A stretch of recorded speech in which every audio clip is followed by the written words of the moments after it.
আসসালামু আলাইকুম everyone. Daily ব্লগের পক্ষ থেকে সবাইকে জানাচ্ছি আন্তরিকভাবে শুভেচ্ছা ও স্বাগতম। আজকে তোমাদের মাঝে আমি আরেকটি রেসিপি নিয়ে হাজির হলাম। আজকে তোমাদের সাথে শেয়ার করব ঝটপট আর ঘরে থাকা সামান্য কিছু উপকরণ দিয়ে ভুড়ি রান্নার রেসিপি।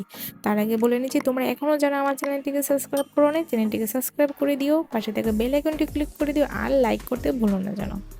এখানে আমি 2 কেজি পরিমাণ ভুড়ি পরিষ্কার করে ধুয়ে আমি একটি পাতিলে নিয়ে নিয়েছি। এখন এখানে আমি দিয়ে দিব 1 কাপ পেঁয়াজ কুচি।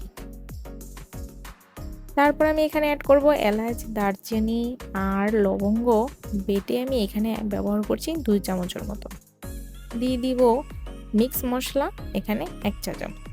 তারপরে আমি এখানে অ্যাড করব স্বাদ মতো লবণ। তোমরা তোমাদের স্বাদ মতো লবণ বাড়িয়ে কমিয়ে নিতে পারো। দিয়ে দিলাম এখানে 2 টেবিল চামচের মতো হলুদের গুঁড়া, 2 টেবিল চামচ লাল মরিচের গুঁড়ো।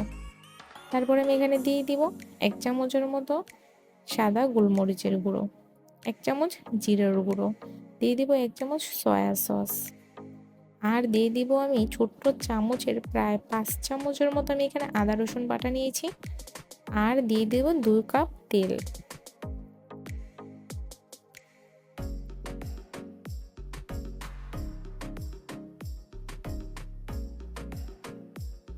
দিয়ে দিব 3টি তেজপাতা, 5টি এলাচ আর 4টি দারুচিনি।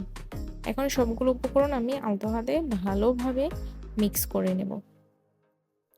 আমি এটাকে কষিয়ে বসাবো না, আমি এটাকে মেখে তারপর আমি চুলাতে বসিয়ে দিব। এখানে কিন্তু আর কোনো প্রকার মশলা আমি এখানে অ্যাড করব না। এখন শুধু আমি উপরে দিয়ে দিব কিছু পেঁয়াজ কুচি।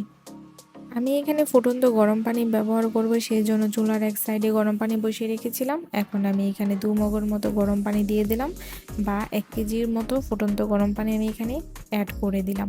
অবশ্যই চেষ্টা করবে এখানে গরম পানিটাই দেওয়ার, তাহলে তোমাদের রান্নাটা একটু তাড়াতাড়ি বা ঝটপট হয়ে যাবে। যদি ঠান্ডা পানি দাও তাহলে একটু সময় বেশি লাগবে। আমি কিন্তু ঢাকনা দিয়ে ঢেকে এটাকে আধা ঘন্টার মতো জাল করে নিয়েছি। আধা ঘন্টার পর আমি এটাকে নেড়ে চেড়ে মিক্স করে নেব, আর উপরেরটা নিচে, নিচেরটা উপরে দিয়ে ভালোভাবে নেড়ে চেড়ে মিডিয়াম টু লো আছে আমি এটাকে সিদ্ধ করে নেব। অবশ্যই এই সময় কিন্তু এটাকে একটু পর পর নেড়ে চেড়ে দিতে হবে, না হয় কিন্তু নিচে দিয়ে লেগে যাওয়ার সম্ভাবনা থাকবে। তখন কিন্তু এই পাগড়ি বা বট যে যাই বলো, এটার মধ্যে একটু পোড়া গন্ধ আসবে, তখন কিন্তু এটা খেতে ভালো লাগবে না। আমি কিন্তু এখানে অলমোস্ট অর্ধেক পানি শুকিয়ে নিয়ে এসেছি, আর নেড়ে চেড়ে একদম শুকনো শুকনো করে ফেলেছি। এখন কিন্তু পানি নেই বললেই চলে। আমার কিন্তু পাগড়িটা পারফেক্টভাবে সিদ্ধ হয়েছে, আর এটাকে আরও 5 মিনিটের মতো আমি ভাজা ভাজা করে নেব। আর চুলার আরেক সাইডে আমি দস্তার কড়াই বসে দিয়েছি, তার মধ্যে দিয়েছি 4 টেবিল চামচ রান্নার রেগুলার সয়াবিন তেল, আর 4টি শুকনো মরিচ, 2 মুষ্টির মতো আমি দিয়েছি পেঁয়াজ কুচি। এখন আমি এটাকে ভাজা ভাজা করে একদম ব্রাউন কালার করে নেব। আমার কিন্তু এখানে পাগড়িটা কিন্তু কমপ্লিট হয়ে গিয়েছে।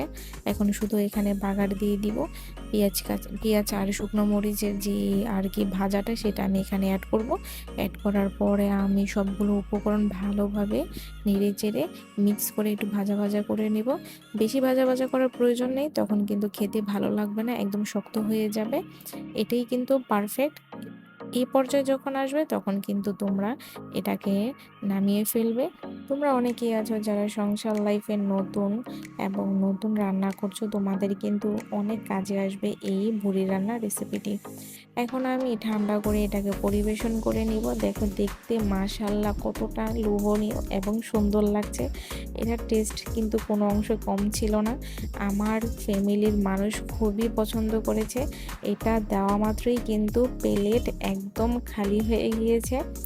আমি কিন্তু এটা আমার প্রিয় মানুষকে রান্না করে তার জন্য পাঠিয়ে দিয়েছি। তোমরাও কিন্তু তোমাদের প্রিয় মানুষের জন্য এই ধরনের মজার মজার খাবার রান্না করে খাওয়াতে পারো। যদি আমার ভিডিওটি দেখে তোমরা বিন্দু পরিমাণ উপকৃত হয়ে থাকো, তাহলে অবশ্যই আমার চ্যানেলটিকে সাবস্ক্রাইব করে দিও, পাশে থাকা বেল আইকনটি ক্লিক করে দিও, আর লাইক শেয়ার করতে ভুলো না যেন। ডেলি ব্লগ মানেই হচ্ছে ঝটপট এবং ইউনিক অথেন্টিক একটি রেসিপি চ্যানেল। আমার চ্যানেলটি ছোট হতে পারে, বাট আমি সবসময় চেষ্টা করি তোমাদের অথেন্টিক রেসিপি দেওয়ার জন্য। আজকে এ পর্যন্তই। নতুন আরেকটি ভিডিও নিয়ে খুব শীঘ্রই তোমাদের মাঝে হাজির হব। ততক্ষণ পর্যন্ত তোমরা ভালো থেকো, সুস্থ থেকো। আল্লাহ হাফেজ।